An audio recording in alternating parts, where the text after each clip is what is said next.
Bonjour à tous, je suis ravie de vous retrouver pour un nouveau tutoriel en laine feutrée. Je vous propose aujourd'hui d'apprendre à réaliser une souris comme celle-ci. Alors du côté du matériel, vous aurez besoin de laine cardée blanche, de laine cardée rose, d'un petit peu de laine cardée noire et bien sûr d'une aiguille à feutrer.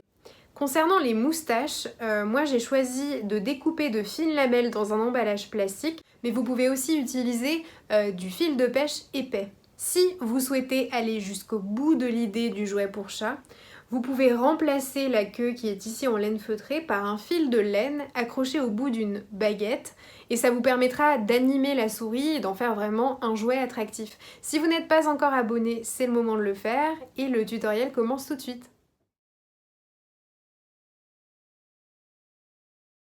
Commencez par préparer l'aiguille à feutrer en l'insérant comme ceci dans son support. Le premier élément que nous allons feutrer est la queue de la souris.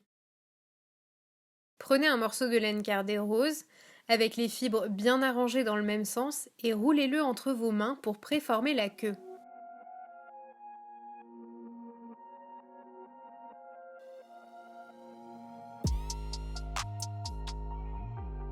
Pincez-la ensuite entre deux doigts et passez doucement l'aiguille à feutrer au travers. Si vous avez peur de vous piquer, portez des dés à coudre en silicone ou en cuir. Vous devez insérer l'aiguille de nombreuses fois pour feutrer la laine. Les petites dents situées sur l'aiguille à feutrer vont emmêler les fibres et rendre la laine compacte. Vous n'avez besoin de feutrer la queue qu'aux 3/4 puisque l'une des extrémités sera cachée dans le corps de la souris. Passons justement au corps de la souris. Prenez un morceau de laine cardée blanche. Veillez à organiser les fibres bien parallèles pour que le résultat soit régulier.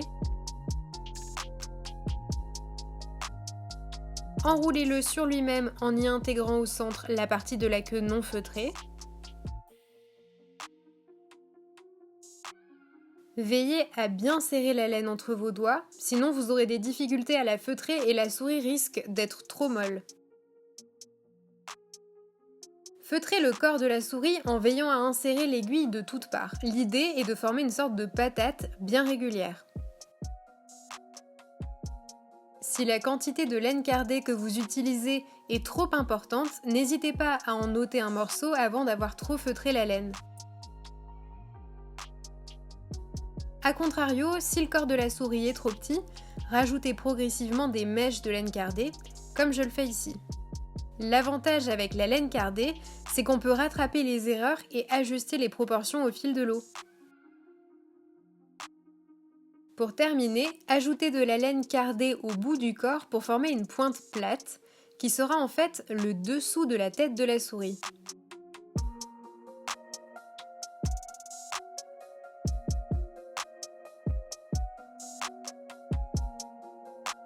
Nous allons créer maintenant les oreilles. Prenez un petit morceau de laine cardée blanche et donnez-lui une forme plate et arrondie. Feutrez-le pour qu'il garde bien cette forme. Ajoutez ensuite un petit peu de laine rose à l'intérieur de l'oreille et feutrez.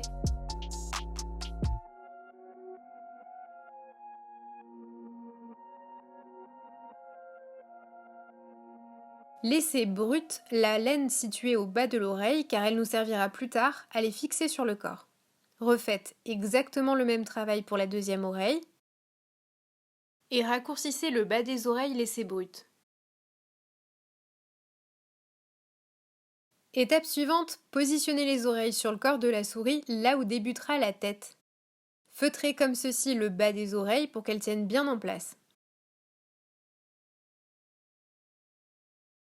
Prenez ensuite 5 morceaux de fil de pêche épais ou découpez par exemple de fines lamelles dans un emballage plastique. Faites-les tenir ensemble en nouant un simple fil en leur centre. Placez ces moustaches sur le museau de la souris et recouvrez-les d'un morceau de laine cardée blanche pour les faire tenir à cet endroit. Cela vous permettra aussi de cacher le bas des oreilles.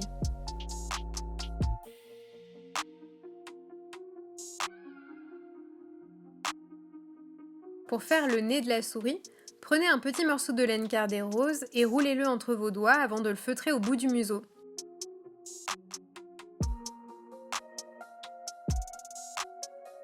Rajoutez un petit peu de laine blanche autour des oreilles pour masquer leur insertion et donner du volume à la tête.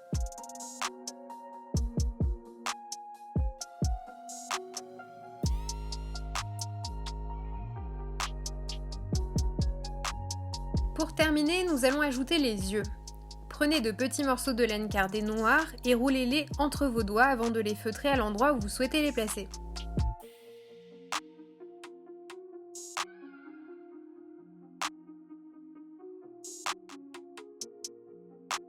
Après quelques retouches, comme ajouter de la laine cardée entre les oreilles pour les espacer, ou encore couper les fibres qui dépassent, voici le résultat obtenu.